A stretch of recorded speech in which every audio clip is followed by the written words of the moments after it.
Good evening అండి. SWO అభ్యర్థుల నుంచి ఒక డిమాండ్ అయితే వినిపిస్తుంది. దీనిని ప్రభుత్వం దృష్టికి తీసుకెళ్లే విధంగా ఈ వీడియో చేస్తున్నాం. అంతేకాకుండా ఈ వీడియోలో టీపీసీసీ అధికార ప్రతినిధులు ఎవరికో ఒకరికి కాల్ చేసి మీ డిమాండ్ని వినిపించే ప్రయత్నం చేద్దాం. ఎందుకంటే చాలామంది ఎస్డబ్ల్యూఓ అభ్యర్థులు ఇక్కడ ఉన్నటువంటి మా టెక్నికల్ టీం డువాడై వాళ్ళ టెక్నికల్ టీం లేదా మన official YouTube channel Balaji Chiraboina official ఛానల్ని వెతకండి, మీకు వస్తుంది. సబ్స్క్రైబ్ చేయండి. మీకు కావాల్సినటువంటి ఇన్ఫో కోసం కామెంట్ చేయండి, వేరే వాళ్ళు కూడా. So hostel welfare officer examination రాసిన తర్వాత ఆల్మోస్ట్ ఆల్ ఇప్పుడు డిఎస్సి ఎగ్జామినేషన్ కూడా పూర్తయింది. ఇక్కడ డిఎస్సి ఎగ్జామినేషన్ ఎవరైతే బాగా రాసిర్రో హాస్టల్ వెల్ఫేర్ ఎగ్జామినేషన్లో కూడా వాళ్ళే టాపర్స్గా ఉండే ఛాన్సెస్ ఉంది అనేది ఎస్డబ్ల్యూఓ అభ్యర్థుల యొక్క ఒక రిక్వెస్ట్ ప్రభుత్వానికి. అది ఏంటి అనంటే ముందుగా డిఎస్సి భర్తీ చేసి వేగవంతంగా, అది కూడా వేగవంతంగా భర్తీ చేసి ఎస్డబ్ల్యూఓ తర్వాత ప్రక్రియలో భర్తీ చేస్తే కొన్ని కుటుంబాలకు న్యాయం జరుగుతుంది. 2 ఉద్యోగాలు కొట్టి ఒక ఉద్యోగం బ్యాక్లాగ్ కాకుండా ఉండడానికి అవకాశం ఉంటుంది కాబట్టి సో ముందుగా అయితే డిఎస్సి వెంటనే ఫిలప్ చేసి ఎస్డబ్ల్యూఓ నెక్స్ట్ చేయండి అని అంటున్నారు. సో అదే విషయాన్ని మనకు దగ్గరగా ఉన్నటువంటి ఈ కాంగ్రెస్ పార్టీకి సంబంధించినటువంటి అధికార ప్రతినిధులు, వాళ్ళని టీపీసీసీ అఫీషియల్ స్పోక్స్ పర్సన్ అంటాం. దాంట్లో భాగంగా చనగోని దయాకర్ సార్కి కాల్ చేద్దాం. ఇప్పుడు సార్కి మీ డిమాండ్ని చెప్పే ప్రయత్నం చేద్దాం.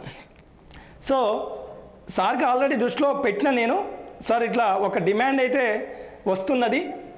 చాలా కాలం నుంచి అభ్యర్థులు సరే ఇంతకాలం అయితే ఇక్కడ తెలంగాణలో కొంత యువతకి జాబ్స్ ఇచ్చినటువంటి సందర్భం తక్కువ కాబట్టి ఇంతకాలం ఆగిన వాళ్ళు ఇంకో 1-2 నెలలో అటు ఇటు ప్రొసీజర్ లేట్ అయినా కూడా ఆగితే మరికొన్ని కుటుంబాలకి ఒక దాదాపుగా 30 ఏళ్ళు సర్వీస్ చేసేటటువంటి 30 సంవత్సరాల పైబడి సర్వీస్ చేసే అవకాశం ఉంటుంది కాబట్టి ఒక గొప్ప వరాన్ని సార్ ఎత్తిరు. మాట్లాడదాం.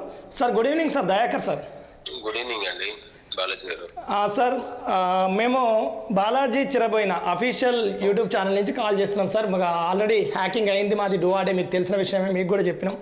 దాని మీద చర్యలు కూడా ప్రభుత్వ పెద్దలకు కూడా తీసుకెళ్ళారు సార్. ఇప్పుడు ఏంటంటే మన కొత్త ఛానల్ నుంచి ఒక డిమాండ్ ఏంటంటే హాస్టల్ వెల్ఫేర్ ఆఫీసర్ ఎగ్జామినేషన్ రాసినటువంటి అభ్యర్థులు ఎవరైతే ఉన్నారో వాళ్ళు అండ్ ఇక్కడ డిఎస్సి ఆల్మోస్ట్ ఆల్ ఇలా కంప్లీట్ అవుతున్నట్టుంది సార్ ఎగ్జామినేషన్స్.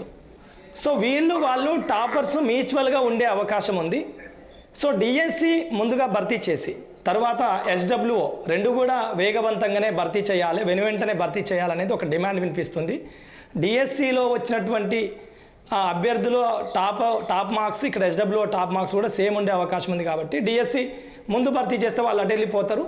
తర్వాత ఇది భర్తీ చేస్తే ఎస్డబ్ల్యూఓ లాంటిది బ్యాక్లాగ్ కాకుండా ఇంతకాలం ఆగినటువంటి తెలంగాణ యువతకు మీరు న్యాయం చేసిన వాళ్ళు అవుతారు. ప్రజాపాలనలో చాలా సూటిగా మాలాంటి వాళ్ళ ఒపీనియన్స్ కూడా మీరు తీసుకొని ప్రభుత్వం దృష్టికి తీసుకెళ్తున్నారు కాబట్టి ఒక బాధ్యతాయుతమైనటువంటి కాంగ్రెస్ పార్టీ అధికార ప్రతినిధి ఉన్నటువంటి మీకు రిక్వెస్ట్ ఏంటంటే దీన్ని మీరు ప్రభుత్వం దృష్టికి తీసుకెళ్ళి ఆ ఓరియంటేషన్లో మీరు చెప్పిన పాయింట్ ఖచ్చితంగా మనం తీసుకెళ్తాం. ఎందుకంటే ఏ వేకెన్సీ అయినా మళ్ళీ బ్యాక్లాగ్ లో ఉండే అవకాశం ఉంది కాబట్టి ముందుగా ఇది భర్తీ చేస్తే మెరిట్ వాళ్ళకి మళ్ళీ న్యాయం చేస్తుంది కాబట్టి అవును సార్, న్యాయమైన అంశమే కాబట్టి మనం ఖచ్చితంగా ప్రభుత్వం దగ్గర తీసుకెళ్లి ఈ ఇష్యూని మనం సమస్యకు పరిష్కారం చూద్దాం.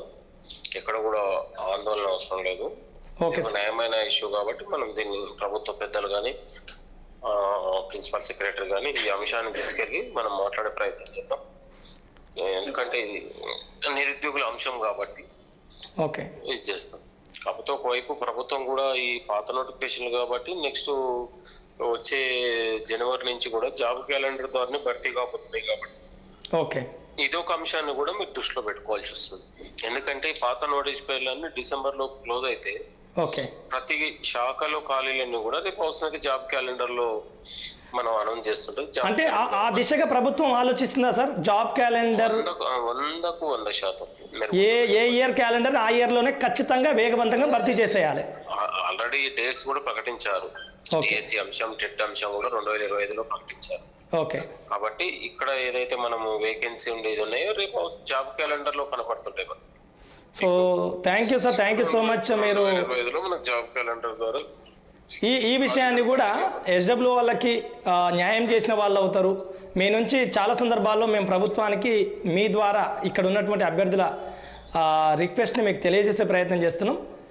So thank you sir, thank you so much. సరే, మీ దృష్టిలో పెట్టడం ఇది ప్రభుత్వానికి చేరవేస్తుందన్న ఒక ప్రయత్నంలో భాగంగా మా టెక్నికల్ టీం వాళ్ళు కాల్ చేసి చెప్పడం మీకు ఇది అందించే ప్రయత్నం చేస్తున్నాం సార్. Thank you sir. మరొక మంచి విషయానికి మిమ్మల్ని కాంటాక్ట్ అవుతాం సార్. ఇది సార్, మొత్తానికైతే వాళ్ళ దృష్టిలో ఉన్నది మీకు కూడా పూర్తి అవగాహన ఉండాలి కాబట్టి లైవ్లో మీకు కాల్ చేసే ప్రయత్నం చేసినాం. సో ఇది Balaji Chiraboina official channel name వచ్చేసి బాలాజీ చిరబోయిన అఫీషియల్ ఛానల్ అని కొట్టినా మీకు వస్తుంది. సో మన ఛానల్ హ్యాకింగ్ అయిపోయింది, పాత ఛానల్. సో దట్ దీన్ని సబ్స్క్రైబ్ చేసుకొని మీ రిక్వైర్మెంట్స్ ఏమైనా ఉంటే కూడా మా టెక్నికల్ టీం వాళ్ళకి మా నెంబర్లు చాలామంది దగ్గర ఉన్నాయి, మీకు చెప్పే ప్రయత్నం చేయండి. వాటిని మేము ఎప్పటికప్పుడు సానుకూలంగా ప్రభుత్వ దృష్టికి తీసుకెళ్లే ప్రయత్నం చేస్తాం. ఒక గొప్ప విషయం ఏంటంటే ఇప్పుడు మనం లైవ్లో కన్వర్షన్ మాట్లాడినప్పుడు ఏ జాబ్ క్యాలెండర్లో ఏ సంవత్సరం ఉద్యోగాలు ఆ సంవత్సరానికే భర్తీ చేయడానికి వాళ్ళు సిద్ధంగా ఉన్నారు, ఇది డీలే కాకుండా. సో అంటే డిసెంబర్ నాటికి ఇప్పుడు జరిగేటటువంటి అన్ని ఎగ్జామినేషన్ల భర్తీ అనేది సాధ్యమైనంత వరకు యాజ్ ఎర్లీ యాజ్ పాసిబుల్ వాళ్ళు కంప్లీట్ చేయడానికి సిద్ధంగా ఉన్నట్టుగా కూడా చెప్తారు. Thank you so much. మరొక మంచి వీడియోలో మరింత పడగలుగుతాం.